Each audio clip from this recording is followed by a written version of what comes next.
Good evening, welcome. My name's Adam Tooze and I'm the Director of the European Institute at Columbia, and I'm delighted to welcome you all this evening to our event, the title of which is The Free Expression in a Time of Uncertainty, a European Perspective. We're extremely honoured this evening to have with us the first Vice President of the European Union Commission, Frans Timmermans, who will discuss with us ongoing challenges to freedom of expression in Europe and how to tackle them. We believe that this talk is particularly timely, given moves against the freedom of expression and the media within the European Union, specifically in Hungary and Poland, but also in countries with which the EU maintains and must maintain close and important relationships, Turkey and Russia in particular. Vice President Timmermans is very well placed to tell us about these challenges and about the EU's role in addressing them. He's been the right-hand man of Jean-Claude Juncker, the President of the European Commission, for almost 3 years now. Within the EU Commission, Mr. Timmermans is also in charge of the rule of law and the Charter of Fundamental Rights, amongst other responsibilities. As such, he's leading the Commission's efforts to ensure respect for the democratic principles and values upon which the European Union is founded on. Mr. Timmermans joined the Commission after a very distinguished diplomatic and political career, throughout which he was constantly involved in European affairs, as a diplomat, as an advisor to the EU and OSCE commissioners, as a member of the Dutch Parliament, as the Dutch Minister for European Affairs, and as the Dutch Foreign Minister. We had the great pleasure of hosting Vice President Timmermans at Columbia 2 years ago. Mr. Vice President, welcome back, and thank you for being with us today. I'm also delighted to introduce Professor Anya Schiffrin, who is the Director of Technology, Media and Communications Specialization, TMaC, at Columbia School of International and Public Affairs, SIPA, who are hosting us today in these lovely surroundings. Professor Schiffrin teaches courses on media development and innovation and on communications and human rights, as well as a seminar on the Panama Papers, and she's worked as a journalist in Europe and Asia. Her most recent book is Global Muckraking, 100 Years of Investigative Reporting from Around the World. Anya Schiffrin will moderate the discussion and the questions and answer session with the audience. This event is part of TMaC's ongoing speaker series on media in the age of Trump. It's also part of collaboration between TMaC and the European Institute, which has brought European speakers to Columbia to discuss media and technology. Such previous speakers were Austria's privacy activist Max Schrems and the EU Competition Commissioner Margherita Vestager. The discussion and the Q&A session this evening are on the record and videotaped, and I would like to thank our co-sponsors who joined TMaC and the European Institute in the organisation of this event: the School of International and Public Affairs, the Centre on Global Economic Governance, the Columbia European Student Association, and the European Legal Studies Centre. I'll now give the floor to Anya Schiffrin, who will introduce the discussion, but before that, please join me in welcoming Vice President Timmermans to the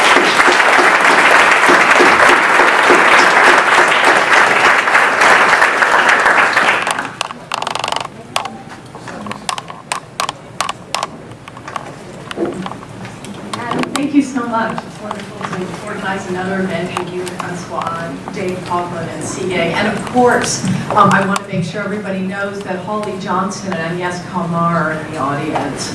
They run Bollinger's Center on Free Expression at Columbia, and of course there's now a First Amendment Center, although I don't think anyone's here. So we really have a university-wide commitment to free expression, and you've really taken a pioneering role, especially on legal protection. I also invited colleagues from the Committee to Protect Journalists. So Rob Mahoney is here, and I think some other of his colleagues are coming.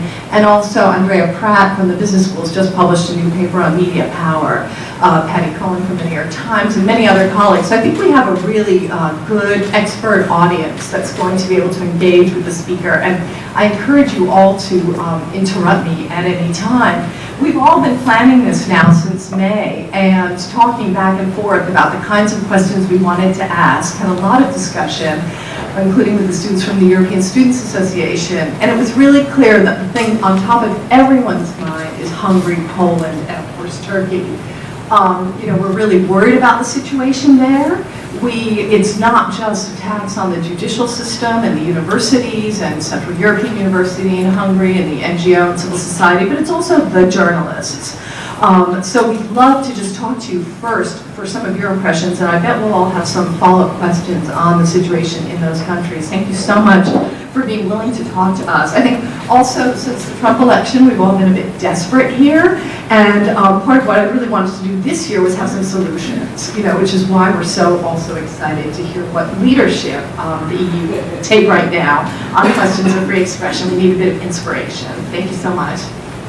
Well, I don't want to rain on your parade, but I can't do anything about Trump. Just to get that misunderstanding out of the way. I want to make a couple of comments on how society is developing and how this is affecting the way we work in the European Union. And then we might move to Turkey at some point, but I'll start with, you mentioned Hungary and Poland. The only way we got this thing going, the European Union, between member states so different in size, with such painful histories of internal conflicts every 30 years, 2 centuries there would be a war, with difference in economic development. The only way you can make this work is to say that they are all equal before the law, regardless of the size. So the only way you could have this work, you would have to commit to abiding by the treaty that you sign and ratify, and not say, I am so big, the treaty means something else to me than it does to you, smaller nation. That's the only way it works. So that's what we call the rule of law. And the only way we could get out of the conundrum Europe got itself in the 1930s, where democracy was used as a justification of acting by the executive regardless of the legal consequences. The only way we could prevent, so democracy was used against the rule of law in Germany in the 1930s, and the rule of law, paradoxically, was used against democracy after the Second World War under Soviet regimes in Central and Eastern Europe. They had a beautiful constitution, and if you said, well, what about freedom of speech and democracy, they would say, well, the constitution stipulates the rules. So we understood in Europe that you cannot use a fake rule of law against democracy or freedom, but you cannot use democracy as a justification to set aside the rule of law. And here is something, an interesting phenomenon in the Western world, which is part and parcel of populism. I've won, so I dictate what happens. You've lost, so you no longer play a role. And in a democracy, that is impossible.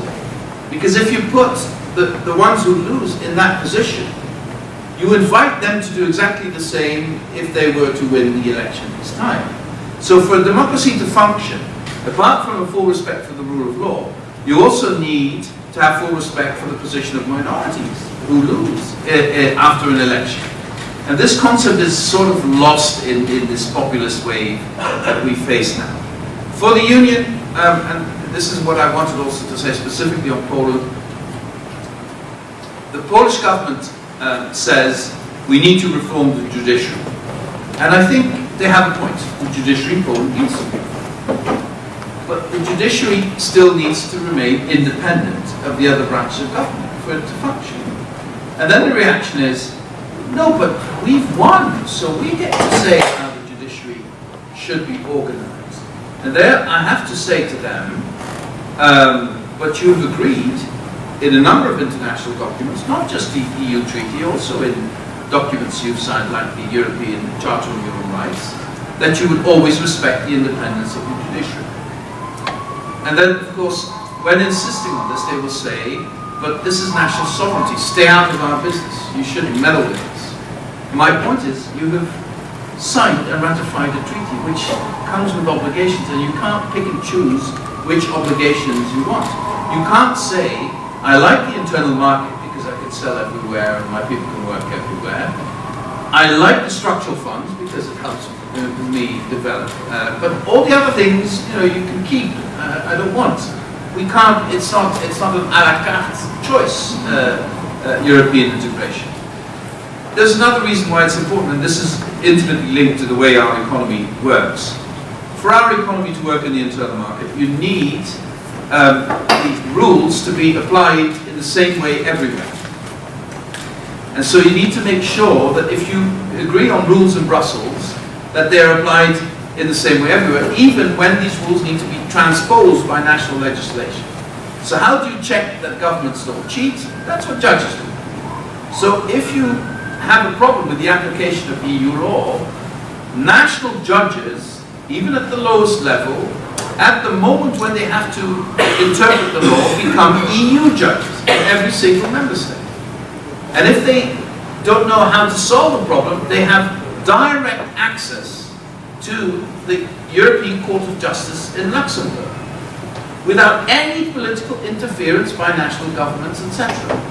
This is an essential element of how the legal framework of the European Union works and how you can maintain an internal market. Now, if you break that down and you have to doubt whether a judge is or isn't under instruction by a national government to give a certain interpretation of EU law, you break down the internal market sooner or later. That's just what's going to happen. So it's an issue of principle, but it's also an issue of the functioning of the internal market. Now, moving to the issue of the media, what I think we see in some member states, we discussed Poland and Hungary now, is that these people are now in power, these governments. They were in power before, and they lost power, and they found losing power an extremely painful experience. So they've now tried to come up with ideas that would prevent them from losing power again at the next election. And then they started analyzing, why did we lose power? Because the media were extremely unfriendly to us. What can we do to make sure that the media become more friendly? Well, who owns these media? Could we do something about that? Could we do other things to make things more palatable for ourselves? And that is what I find a direct challenge to the pluriformity of society and therefore to liberal democracy. It is not by accident that Orban coined the phrase illiberal democracy. It is linked with these elements. And I maintain that it is a collective responsibility, not just of the Commission, who is sort of like a referee on a football pitch in these things, but it's a collective responsibility of all member states to make sure that every single member state abides by these rules. And if they introduce legislation to make it more difficult for foreign actors to own media companies, if they introduce other legislation that would make it more difficult to guarantee the pluriformity of the media, or that would strengthen the control of the media, I think we need to act collectively as international community, but starting with the EU. And this is not a responsibility, neither on the rule of law, nor on the media, that can be only sort of delegated to us. This is a collective responsibility, and I hope this is also how it is seen by national governments in the EU. It feels as though the criticism of Hungary and Poland has gotten more vocal, and I'm wondering if you tried that channel, and if it failed. I think in July, Article 7 was mentioned. That's a pretty nuclear option. Should there be more monitoring? Can you tell us a little bit about how you see the different tools you have to actually get improvements? What would have been a way of proceeding, which would have been possible, is for me at some point to say, okay, I think this is now the point where dialogue is not working and they don't want dialogue and it's not happening. So I need to evoke an article in the treaty, Article 7, that would start a procedure to punish the member state that is not abiding by the rules. If I had done that at some stage, knowing that this would not get substantial support by member states, I would probably have been a hero for a day in the European Parliament or in parts of social media, and Don Quixote the next day, because it would have been a shot in the dark without any result. So this is not just adjudicating on the basis of the merits of the situation. It is also looking at the political context within which we need to work. And it took some time for member states to come to terms with the fact that this is a very painful thing you need to do, but we need to do it. The interesting thing is the European Union is very good at criticizing countries who are not members or not members yet on these issues. Well, you mentioned Turkey. Criticism of Turkey is entirely justified, but it's also very harsh from all member states, entirely justified. But once a country is in the European Union, we have difficulty formulating criticism or correcting things when they go wrong. And why is this? I can give you a very simple explanation.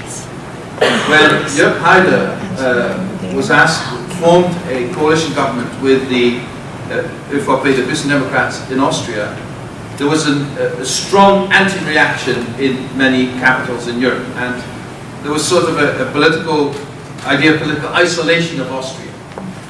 And that, because they had no tools and no ways of dealing with that, Chirac led that at the time, and others followed, and it completely backfired. It completely backfired. So that made member states very reluctant to act in a rash way if there is a problem in a member state, because they're afraid it will backfire. And the second element that is the reason why people are very careful in taking these steps. The second reason is this. Until recently, there was a lot of doubt. There were doubts whether the European Union could maintain its integrity even at 27. And so you're in a devilish dilemma. The country misbehaves. You need to correct that. But what is the choice you make? You correct that with the possible consequence that the fissures and the cracks in the EU would grow, or do you just ignore it and then live with it? And I think it took some time, but there's growing consensus that we can no longer ignore it, and that we can certainly not live with it, because it will break up some of the elements the European Union is based on. And just one sentence to end with. It's been too long that we haven't been very vocal about the fundamental values. If we you cannot continue just talking about statistics and PowerPoint presentations and economic growth figures, etc. If you neglect the very fundamental values upon which the EU is built, it is not an instrumental. It's not a teleological instrument to create economic growth. No, economic growth has a meaning. It has a meaning to create a social contract on a European level that protects the values and that brings people closer together. And if that is challenged in a very fundamental way, you either accept a new reality that your premise is no longer accepted, or you fight for your fundamental values. And that is, I think, what is now happening. Can you, if you can't do that much once the problem has gotten out of hand, and you describe a situation where you sound really hamstrung, can you do more to stop it getting out of hand? Like in retrospect, you're looking back, was there anything that you think about? Well, of course, we always have 20/20 hindsight, as they say, on these things. But the situation with Poland is very recent. In the last couple of years. The situation with Hungary has been going on for much longer, but is also slightly more complicated because there is no systemic threat to the rule of law, which is the case in Poland. But there are individual cases which we then also take them to court for that. And the way Hungary operates is different from Poland. They will go to the brink, but they will not. If the court rules, they will accept the ruling. They will make a big story about it, but they will. So they have a different tactic in their relationship with the European Union. And we have several cases now yes or no going to the court. But we also see that there is a clear willingness with the Hungarian authorities to have a dialogue with us. But there's also a lot of rhetoric out there that then creates an old dynamic which we cannot no longer control. And I believe we've now reached, also many member states, we now reached the end of what can be sort of either tolerated or swept under the carpet. Now time has come for action there as well. And I mean, complicating things as well as the EU governance is also the whole refugee question. Well, absolutely. You know, I know I ran into one of your Dutch colleagues yesterday said, you know, why are we giving Turkey any money for refugees given what they're doing? Can you talk a little bit about Turkey and the refugee situation and how, yes, what's the calculus with freedom of press and academic freedom and everything else that's happening there? First of all, we're not giving Turkey any money for refugees. The money we spend goes directly to refugees. We give refugees credit cards with which they can buy food and clothes. We provide for education for children. We provide for shelter. We enlarge schools. We build hospitals for these people who have nowhere else to go and are trying to build a life there. And, you know, I have a lot of criticism of Turkey, don't get me wrong, but their attitude towards the Syrian refugees, you know, there's many countries who could follow that example. Should be ashamed that they don't even give 10% of Turkey. So that's the issue of the Syrian refugees. Nobody can be critical of what Turkey has done.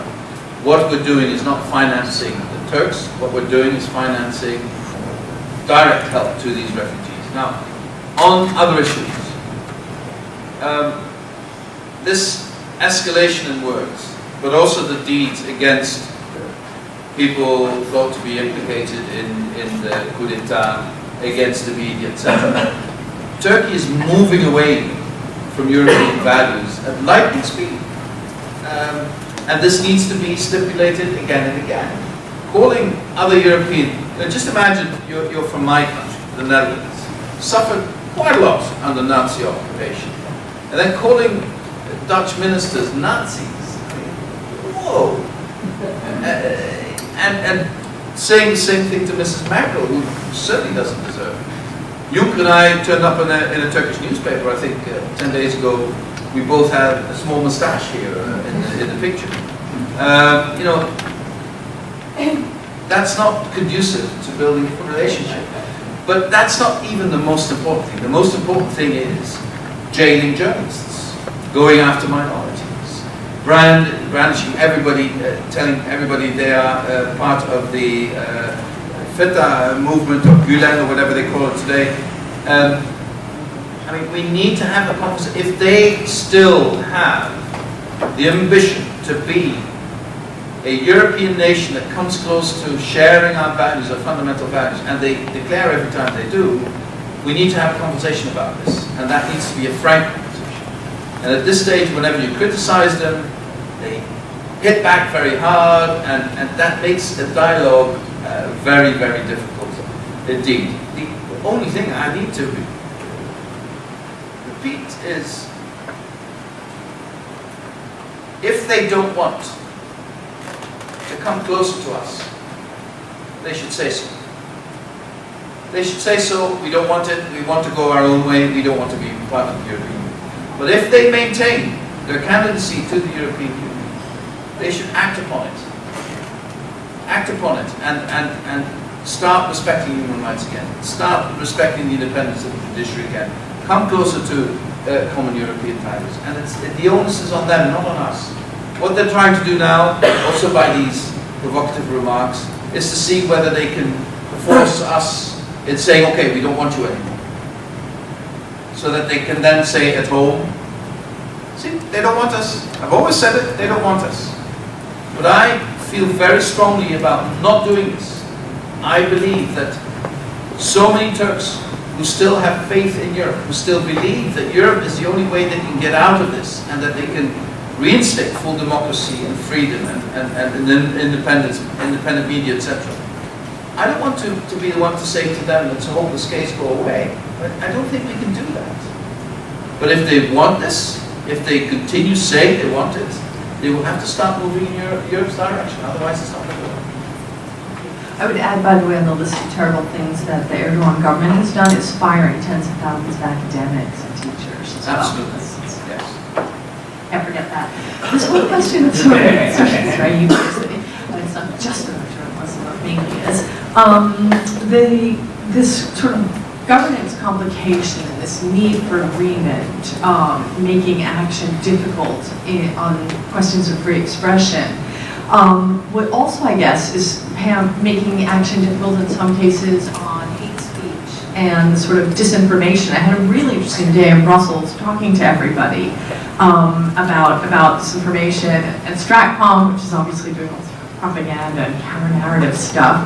And I was just wondering sort of your perspective, especially given all the recent information that's coming out about Russian disinformation and Facebook that's been sort of dribbling out the last couple of days. The people that I saw in Brussels felt very strongly that the fake news and the disinformation campaigns undermine European cohesion. Obviously there's a tremendous fear about a sort of backlash and censorship, but I was just going to talk a little bit about the European perspective on these questions, Russian disinformation and social media. Tremendously complicated. There is increasing pressure in quite a number of member states who have suffered from this. In the refugee crisis of 2015, disinformation and lies caused violence in the streets of Germany. I mean, this is serious. There were clear attempts to influence elections in France and elsewhere. But then to have a knee-jerk reaction along the lines, and I'm from the government and I'm here to regulate, it's too complicated. That world is too complicated. You can't just simply step in and say, we're now going to regulate and all the problems will be over. I think we need to come together with the tech industry and governments at European level, international level, and discuss ways forward. I was in Montreal the last couple of days talking to people from the tech industry who very often have a very, very libertarian attitude to this, and they sometimes believe that technology will solve all problems. They also believe politicians don't understand the technology, so shouldn't be engaged in that debate. But I believe we have a collective, societal responsibility to fix this. Because social media aren't going to go away. They're going to stay as an integral part of how our society works. But we also now know that they can be weaponized in a political way by outside forces. Let's wait until we see the full report on Facebook is done, advertising, etc. They don't seem like they want to really release information, right? They're just sort of dribbling it out now, and they're still not. Well, who am I to comment this country? But I will anyway. But no modesty. One of the things that has amazed me over the last year and a half is the incredible resilience of institutions in this country, including the media. I think there's sort of a sense of rebirth in the media, of rekindling an essential role. I don't think there's any serious journalist left in the United States who doesn't understand that their role is essential for democracy. And that's new then. 2 years ago we were talking about the end of journalism because there was no economic model that would support it, etc. Look where we are now. So that makes me more optimistic. And do you think New York Times will let go on these things? I don't think so. Well, every journalist I know is writing a Trump expose at the moment, including a great group at the journalism school. But yes, and I don't think that branches of government would let this go. Do you think we're going to start seeing regulation of Facebook? I mean, I don't there's know. this whole thing the last couple of weeks, I right? don't- Blood in the water, the moment's over, people are starting to question those monopolies. I don't think we should prejudge this. I think there are so many extremely talented and very moral people working in that industry. I think there will be a strong call for morality from within that industry as well. because otherwise they will be called out by their friends and families and others. Who do you work for? What are you doing there? So I think that there will be, I think it will be, if we solve this in this area, we haven't even begun to talk about AI, which is a completely different world. But if we want to solve this through modern regulation that can adapt to new circumstances, we can only do it in a concerted effort with the industry itself and with NGOs, with civil society, because I can tell you one thing, if we don't fix this together with that industry, there'll be an increasing uproar in society. Society will not stand for this. What did they say in Montreal when you proposed working together on regulation? Well, first of all, you know, some of them, more than I had anticipated, understand and accept their core responsibility for this. But some, you know, because it's also sometimes an ideological thing. If you are, you know, from Silicon Valley and you are an extreme libertarian, you know, a guy who you don't take seriously because he doesn't have a technical background like me, comes in and says we need to fix this, you know, there's an allergic reaction. You don't know what you're talking about. Go away. We will fix it. Technology will fix it. And you know, when I made the very, you know, I have a background also in national security and security. When I made that point that, you know, you can weaponize these things, nobody disputed that. And if you make it very concrete, they do understand they have a core responsibility. But I also think we underestimate the need for modern forms, up-to-date forms of regulation. You can't simply regulate this with a couple of laws and prevent this from happening. And we also need to be, I mean, transparency is also a tool that will help tremendously here, I believe. But when I'm answering your question and trying to think with you, I want to be totally honest. I don't have a silver bullet, and I don't have a complete answer today, but I want us to engage, and I don't want to pretend I have a complete answer, because that is always a trap in politics. But I want to open this debate also with the industry, and we will do so in Europe. There's pressure from quite a number of member states who believe they do have an answer in regulation. Theresa May has made some, still member state, has made some remarks about this as well in terms of hate speech and spreading of hate speech, etc. But I think let's tread carefully. You can get this wrong in oh so many ways. You probably can only get it right in one way. We have to make sure we get it right in one way. But we should stop being naive about the fact that some foreign powers are using this actively to create diversion in society. And why can they be successful? That's our own fault. That's our own fault. We've created too many differences in society. Society is compartmentalizing. People are getting together with people who share the same views, and they want to hear each other's views every day, and they love it because it's all the same views. And we are losing the capacity for dialogue with people with whom we disagree in our society. And then everybody says, oh my God, how could Trump get elected? Yeah. Because things are going on in our societies that we have not tackled. And every social contract in every society has the promise of convergence and solidarity. And if you create two societies, one of winners because they went to college and one of losers because they didn't go to college, you will be in trouble in any society. And outside forces will manipulate that. And then you can create stories about refugees misbehaving, about the elite abandoning the people, about all this and all that and all that. And that has happened in every economic crisis. You know, there's especially some French writers like Gilles and Maurois, they wrote about the 1920s and 30s, explaining in great detail how this phenomenon went on in that society as well, as a consequence of an economic crisis. Well, I want to make sure we have time for questions, because I want to hear from Jens and Rodney, Andrea, but I did want to just say on this question of the tech companies, I'd like to talk just for a minute about, I mean, for starters, even if they, you know, Facebook and Google don't want to sort of reveal too much information because it's proprietary and that's how they make money, is stealing people's data and, you know, using it for various purposes. One thing that they certainly should be doing is paying taxes. I mean, that's a minimum, right? Don't get me if you want to talk about not doing evil, how about paying your taxes?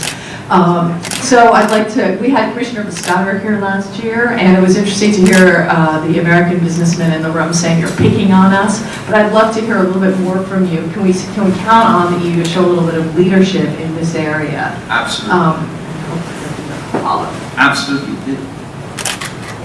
You know, again, in every industrial revolution, the new powers that come about always say two things.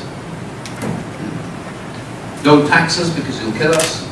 Don't regulate us because you'll kill us. And it takes time. It takes some time. But to protect society and to create equity in society, you will have to tax and you will have to regulate. The only question is how and when and where. And if taxation is a national matter, you create an incentive to go shopping around and to go to a place where you don't pay tax or almost don't pay tax. And this is what is happening with the biggest corporations on earth. And I think we need to rekindle this very simple principle. You pay taxes where you make profits. If you sell a lot of iPhones in Europe, you pay taxes in Europe, not in some ephemeral country that doesn't exist, and then you don't pay there either.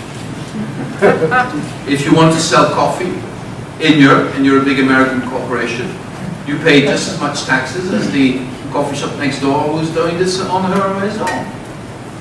And this is not happening. And if you want to make sure that we have the means to restructure our society into a sustainable society, taxation is if you erode taxation, you will end up without public goods. And you know, it is in the old economy, everybody understands you need to pay taxes. So why shouldn't the big tech companies pay taxes where they make profits? And we will regulate this. This is going to happen in Europe. And then people say, oh, but then you'll lose in Europe. The European market is too big. They want to be in the European market. And they will accept it. If we regulate this at the European level, they will accept it. It's happened before, it's going to happen again. And I think it's only fair.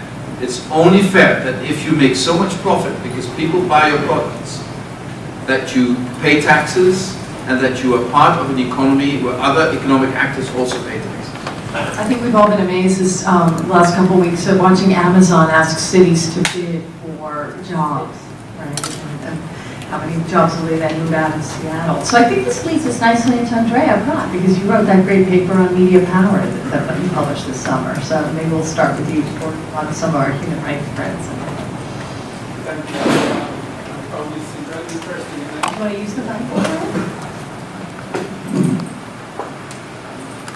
I wanted to ask you about the related policy issue, which is privacy.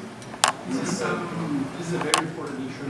Yes. Even the vast majority of Americans feel that privacy is very important and unregulated. And the EU has taken policy leadership in that area. And this has kind of created a little bit of a fissure, because if the EU goes its own way, it may break the free trade in information, but then again, it's something on which we probably want to do something. So I wanted to get a sense of how you see this going forward in the future. You know, with all the differences you may see as a result of different administrations, etc. If you take a more fundamental look at our societies, and you take a global perspective, across the Atlantic we are linked in a very fundamental way. If we don't solve something across the Atlantic, it probably will be solved by China. And I'm not sure that is the solution we want. So I think we need to have an honest conversation about the fact that we share fundamental values, and these are more important than political differences in the short term. In this context, the Commission desperately wants to have a good debate with this administration about the privacy shield, about other elements of how you protect data flows across the Atlantic, which are going to be increasingly important in our economic model. Because that, is not a problem in China. They store data, and Chinese people have less problems with that, and if they had a problem with that, government wouldn't care. So we do, rightly so. It is intimately linked with the fundamental values we share across the world. There are differences in some areas like free speech, there we have a different history and a different attitude. But on privacy, we share fundamentally the same ideas. So we need to find ways forward together on this. And my colleague Vera Jourova is now here to discuss this, also with the administration. We've had, they need some time to build up, also to nominate people to take positions, etc. It's taking some time. I'll say it as neutrally as I can. But we need to have this conversation because we need to make sure that we're on the same page. If we're not on the same page, we both lose. You know, that's my problem. We can't afford to get this wrong, neither in legal terms nor in economic terms. Can I ask, Patty Cohen, did you have a question? I have a loud voice. Anyway, So you mentioned about whether Turkey actually was walking away from European values, and I guess what I wanted to ask is whether Europe was walking away from European values, and I'll add the United States in as well. It's kind of refreshing to hear your optimism, but from where I sit, I think what seems to happen both in Europe and America is that we're seeing much larger, maybe perhaps some minorities, but unclear, that really don't accept a lot of what we used to think were very common shared values, whether it's in the economic realm about free trade, whether it's the right to taxation, which we're seeing here, whether it's the tolerance of minorities and the idea that the losers still have a stake in the government. I mean, I think very basic things, and I know this is focused on Europe, but just as for your comment on how you've been impressed by the resilience of American institutions. Interesting, I actually feel the opposite, which is to me seeing what's happening. I feel it shows really how weak our institutions are, how they're so dependent on people that are in them, and a little bit over, but just an example of ethics rules, that if the administration unilaterally said it's not going to follow ethics rules, if the people who are in those enforcement positions are not willing to follow up, then the institution is not effective. I think any politician is on duty to be optimistic to some extent, not unrealistically so, but still. Can I take this even one step further and more fundamentally? What's happening to us in our society is that because we avoid increasingly confrontation with people who have different views, we avoid that. We check this phone or the platforms like that on average 150 times a day. Algorithms who want to serve us are based on what does she or he want to see, because that's your browsing history dictates your browsing future in their way of operating. That's the economic model. And in our educational system, I'm afraid from a very young age, we tend to not teach our kids critical thinking anymore as much as we did in the past. And this is also linked with the fact that we don't confront them with dissenting opinions or views, etc.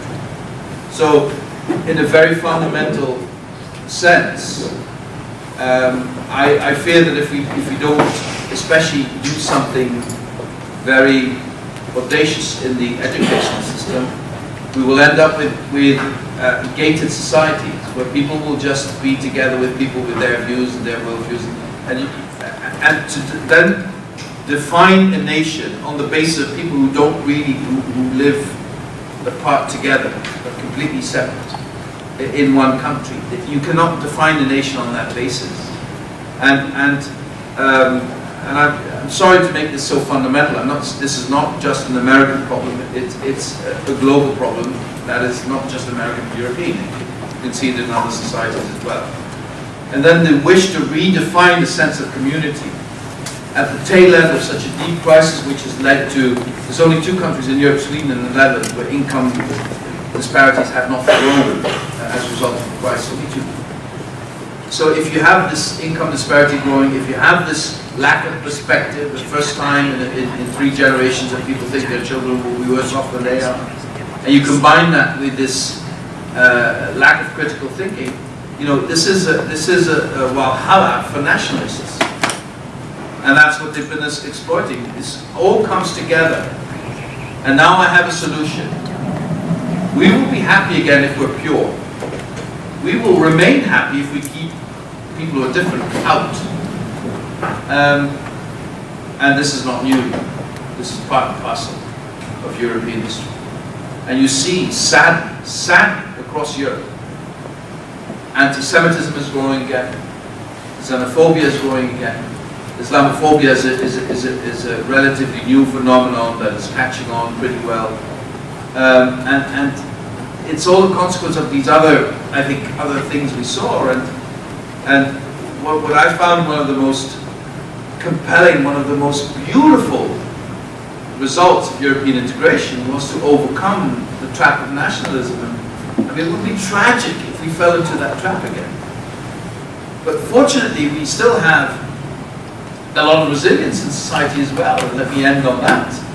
We see, you saw the Brexit vote, which went in that direction. I think the best slogan that decided it was "Take back control."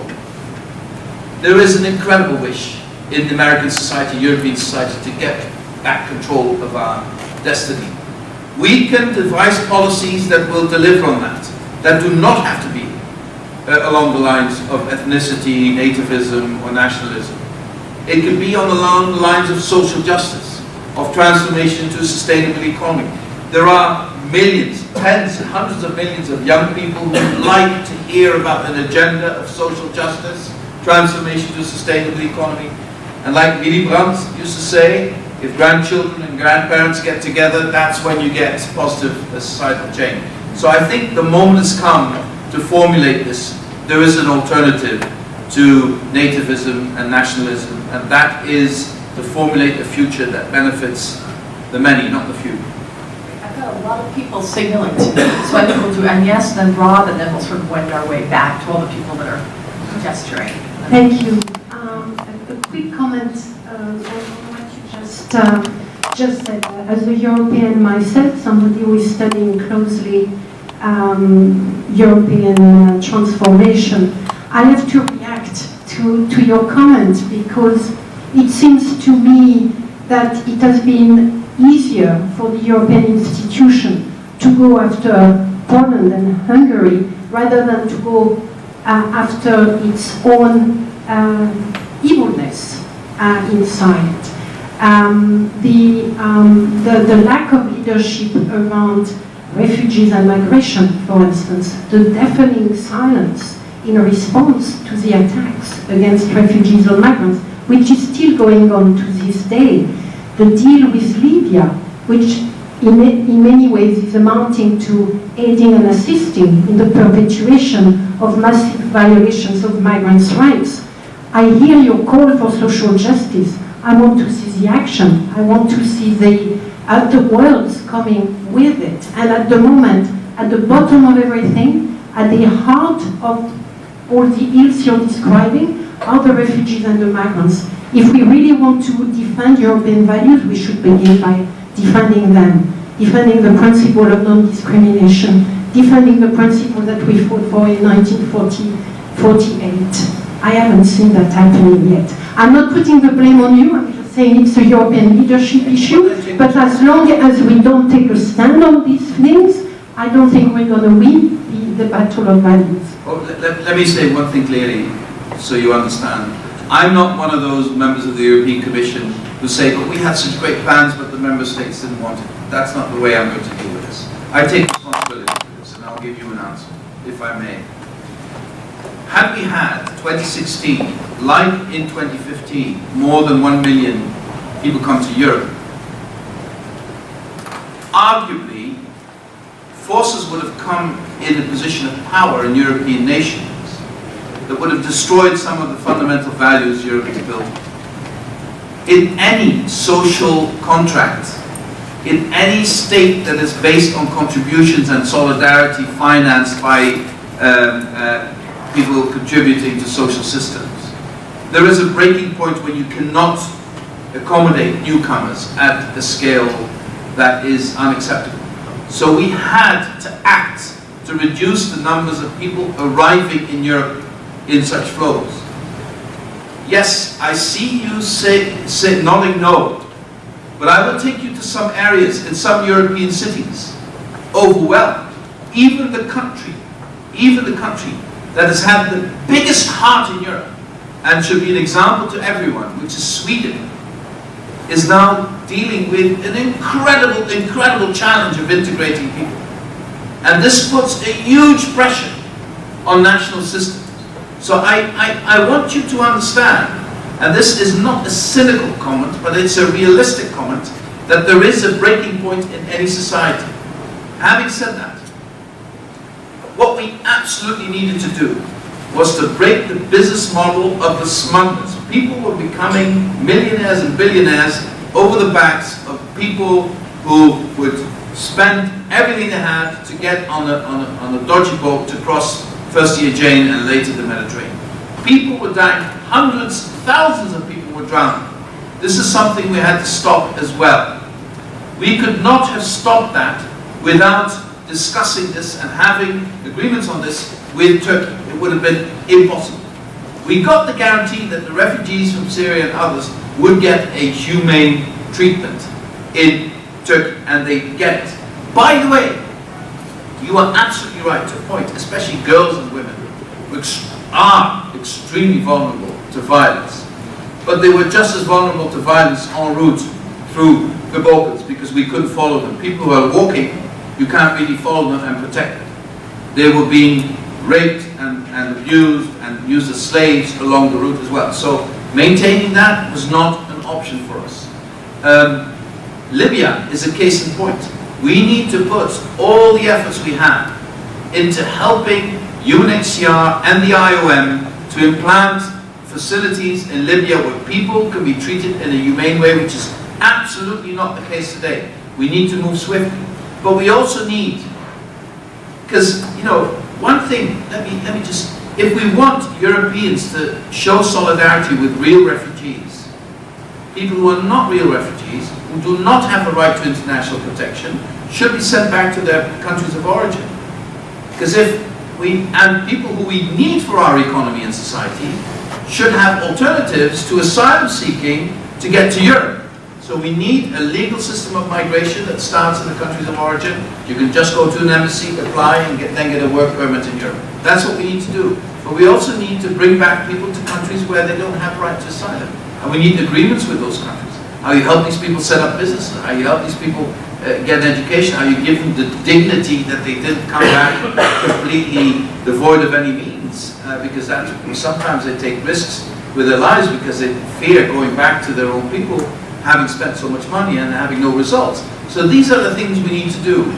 But really, it was not an option to continue the way things were going in 2015. It simply was impossible because it became unbearable for European societies.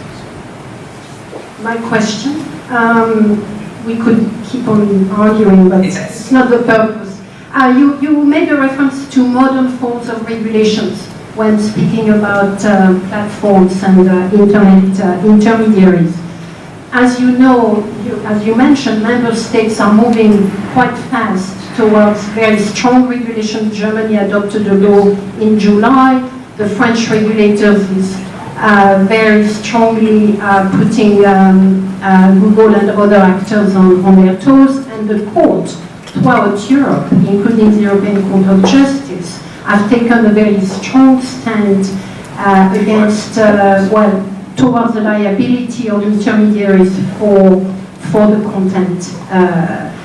So what do you mean by modern form of regulation? I appreciate the concept, but I would like to push you a little bit more in terms of what it means given the context. You're absolutely right. And it's a very fair question. You're absolutely right. What I mean is this: technology develops so fast You know how long it takes us to get a law adopted in Europe, in the European Parliament and with the Council? 2 years, 2.5 years. You talk to people in the tech industry and they say that's like 2 centuries. And so the risk is if you make very detailed regulation, you're always behind the curve in terms of where the technology is. And then there will be new loopholes all the time. But if you could create a system whereby you create framework legislation and in a constant dialogue with the tech sector, you decide, hey, there's a new development. What does this mean? Are there loopholes? Is this open for manipulation, etc.? How should we adapt to that? If you could make that a constant process of dialogue with the tech sector, you would responsibilize them more, and you would adapt your legislation in a more dynamic way. This is a novel way of looking at it, where I've discussed this with a number of people over the last year from the tech industry, but also from the Davos, from the World Economic Forum, where they've been doing some thinking, also a project in San Francisco on this.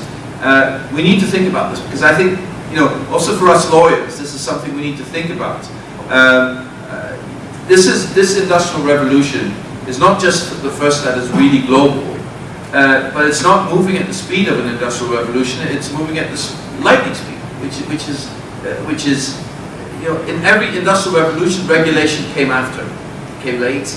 But here, regulation might have we might have lost everything, especially if you look at the potential of AI. We haven't even talked about that. That is also something that is a challenge to legislators and democracies.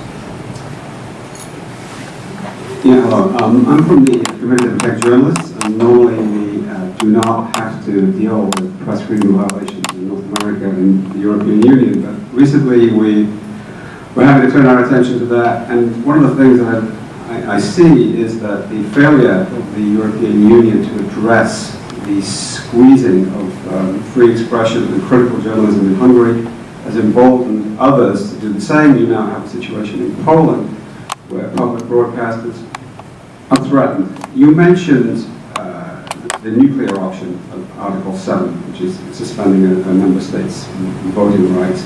That's something you couldn't do. Could you talk about what you could do? What kind of mechanism could the European Union have to track fundamental violations of press freedom and other freedoms?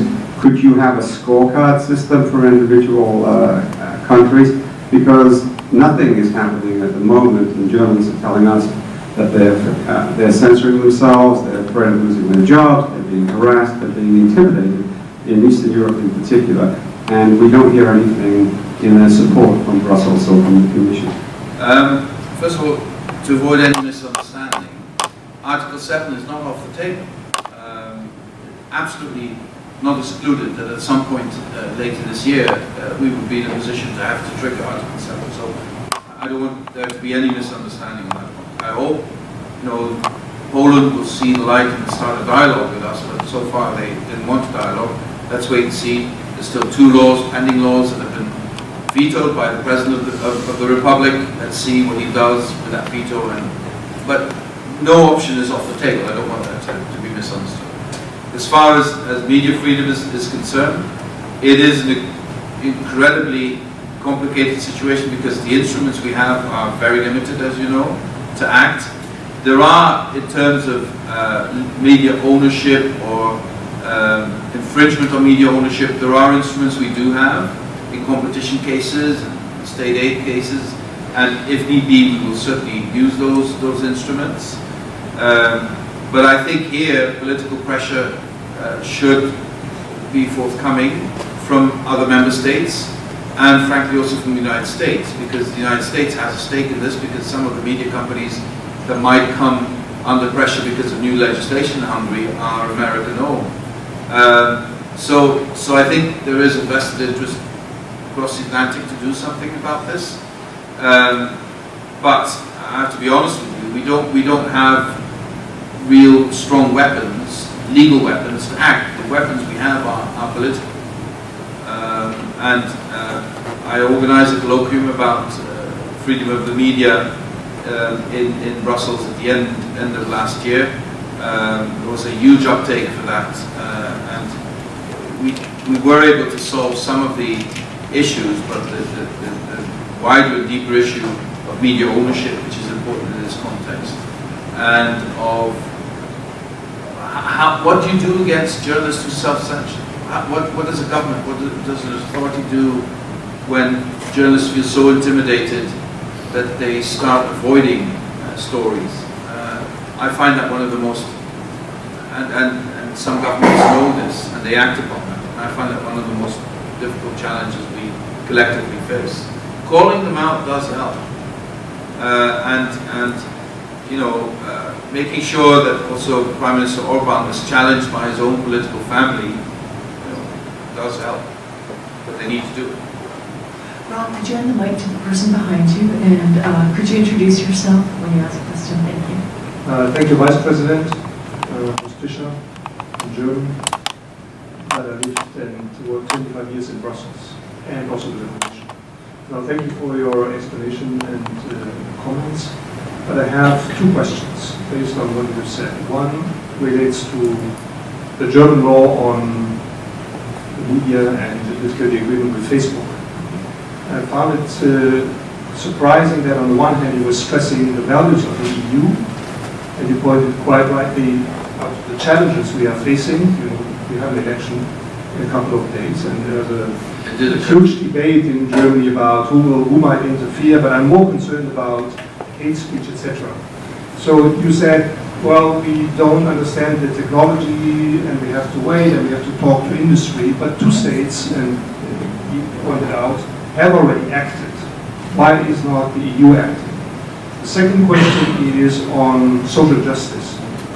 The project of the EU was about somehow to remedy the injustices in Europe, right? As you know best, we have all these mechanisms to deal with the poor in the north of Portugal and in Greece and in the north of Romania. Now, when you said this is probably the most challenging question inside Europe, and at the same time you point out the time you need to get the law done, what do you need to change inside the EU that you can pursue this idea of getting better with the social injustice in Europe? And I think because it's getting late, we'll take a question from you, and then if there's any students who want to ask, we could take a couple students, and then we can maybe group them all, because I'm conscious of the time.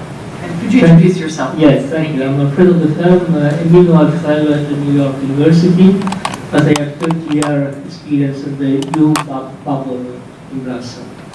You still look very healthy. I mean, that's quite a thing. I share 20% what you said. Thank you very much. I have two questions, two hesitations. First, should the European judges discuss the case of a Hungarian judge? How do you think they will feel when we know that they are appointed by the government and renewed by the government? So I think it will be a bit of second point, you mentioned it, and I hope we can make progress, the taxation of the big corporations. I think there are about 10 member states that have already made progress on this. How the Commission can think to go along with this subject, enhance cooperation. I think they can get the agreement of number of very reluctant member states. Okay, shall we? There's a lot of people who want to ask questions. Yeah, great. Any students want to ask questions? David is right here with the mic to get some. Thank you very much. My name is Hannah. I'm doing a PhD in politics at NYU also. And I'm from Poland, so basically my question is that it appears that the current government wouldn't really mind if Poland left the EU in the longer term at least.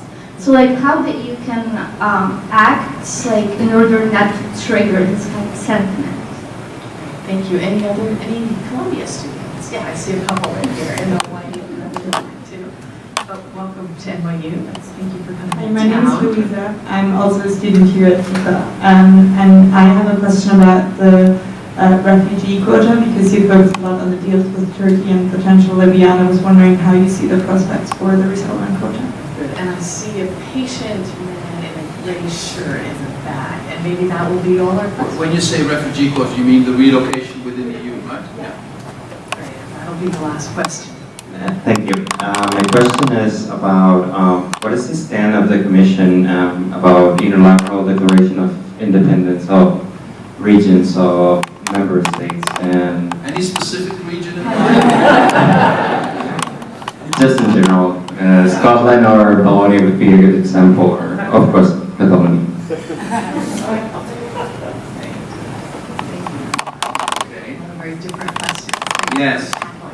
You know, the issue with media is that much of this is purely national competence. What we try and do is bring member states closer together, but if they start legiferating individually, there's nothing we can do. The only thing is, before I create confusion, we're talking about different things. We're talking about the media, we're talking about social media, which is not necessarily the same thing. We're talking about other platforms. So we have to distinguish these things as well. But the fundamental point I want to make is this: there are so many different historic experiences in member states that not every single member state reacts in the same way when they see a threat.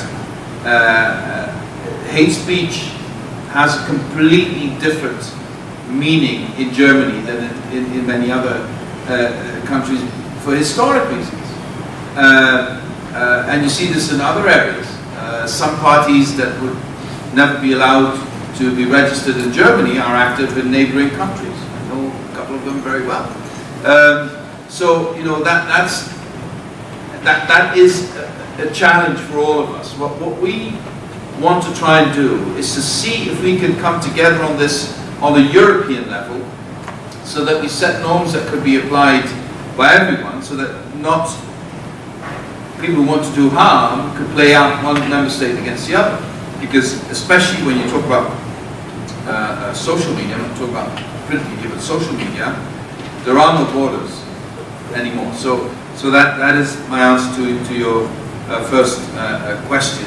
And I do respect, with that historic background, the fact that Germany tries to legiferate on this to try and prevent disruption in society. And as I said before, there are clear examples of active disruption in the refugee crisis by outside forces through fake news and through planting stories also in social media.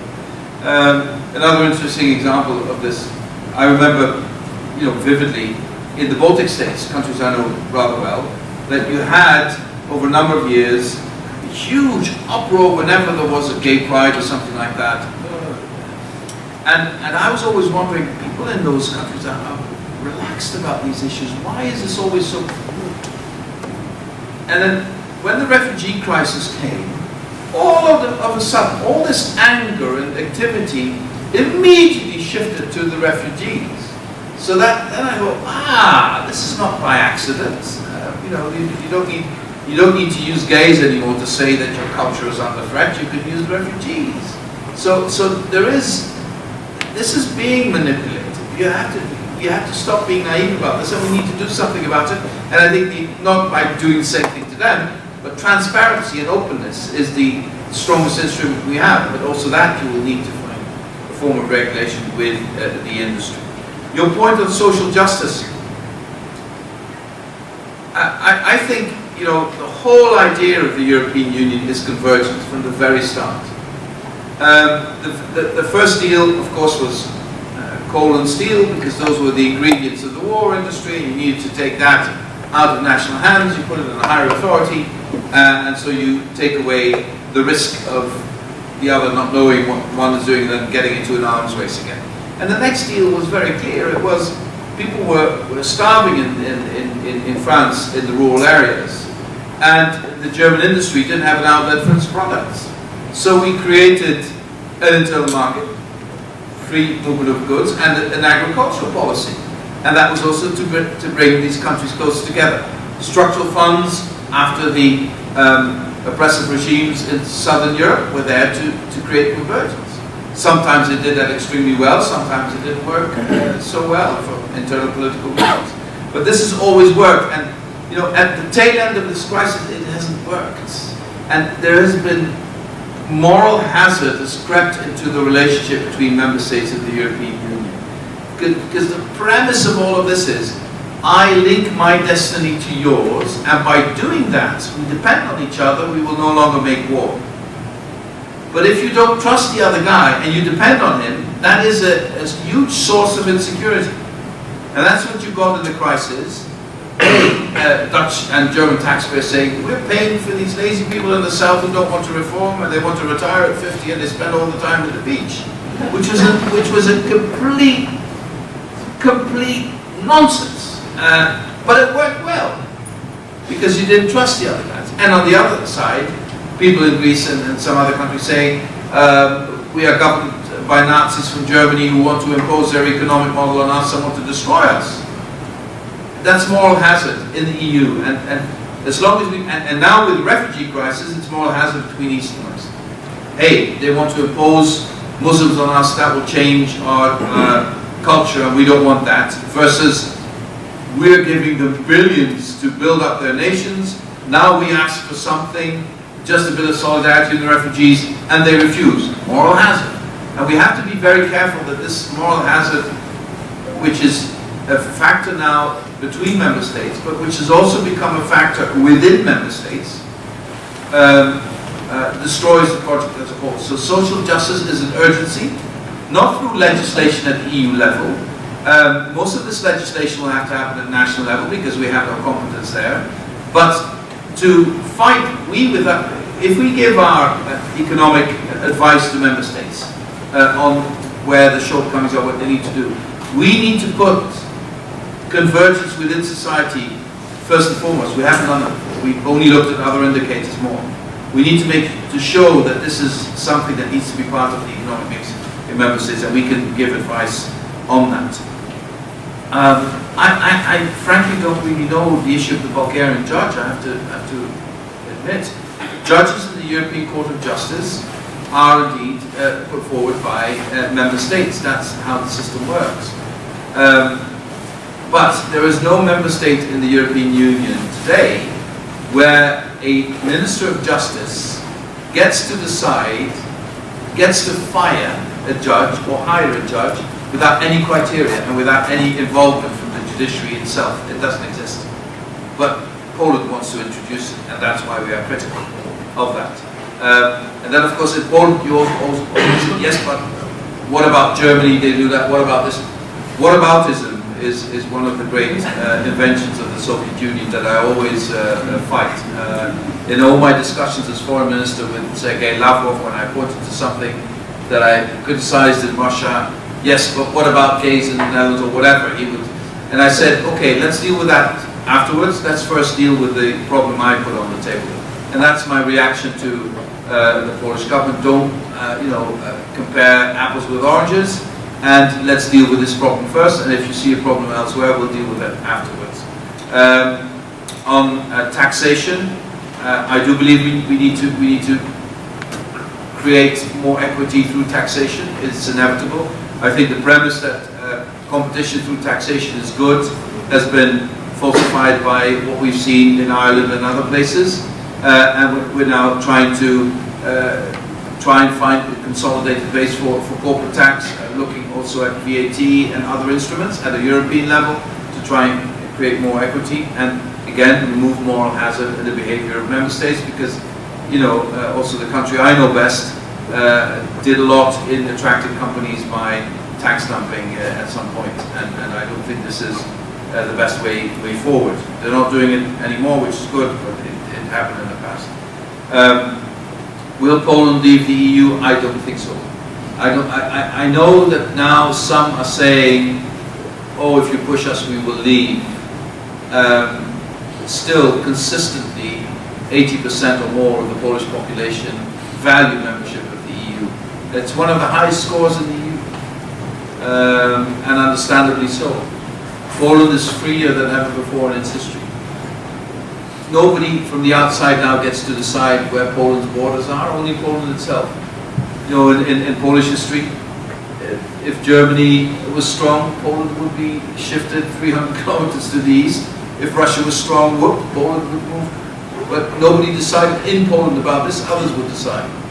And I think the paradox is that sharing sovereignty in Europe has brought more sovereignty to Poland than ever before in its history, and more prosperity, and more growth. And I think, you know, I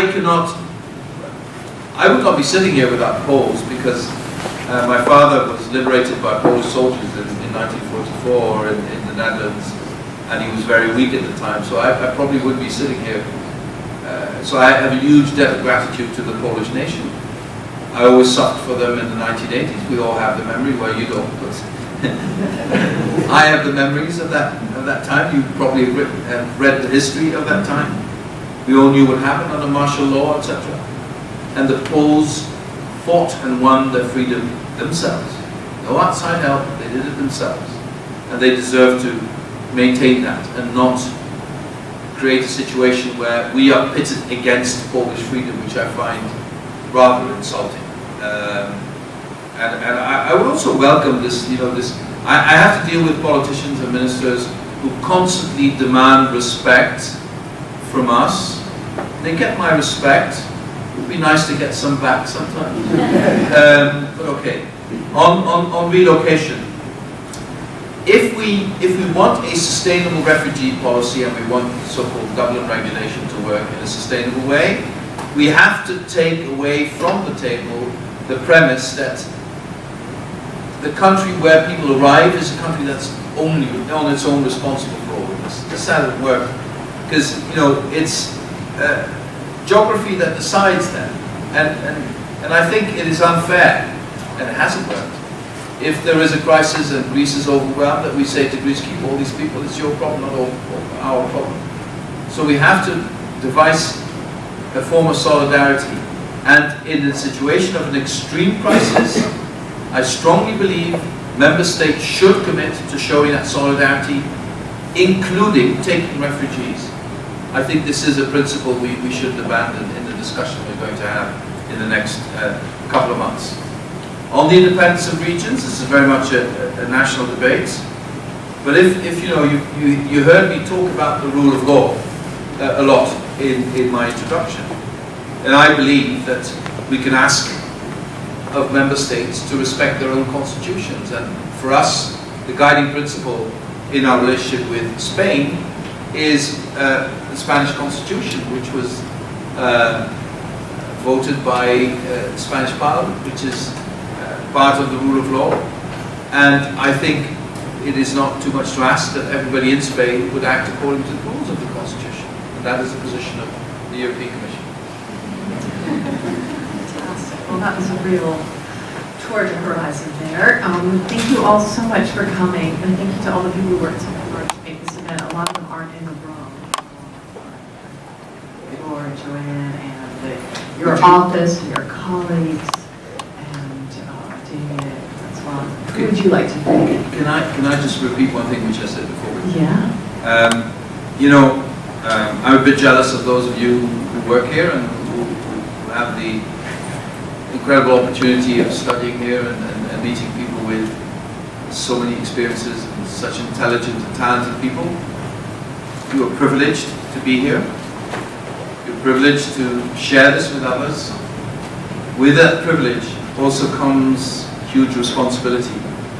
And I think you have a duty towards society and towards all people who do not have your privileges, to make sure that we come closer together in the society and that we do not create gated societies where you with your privilege are all fine and people who don't have that feel left behind.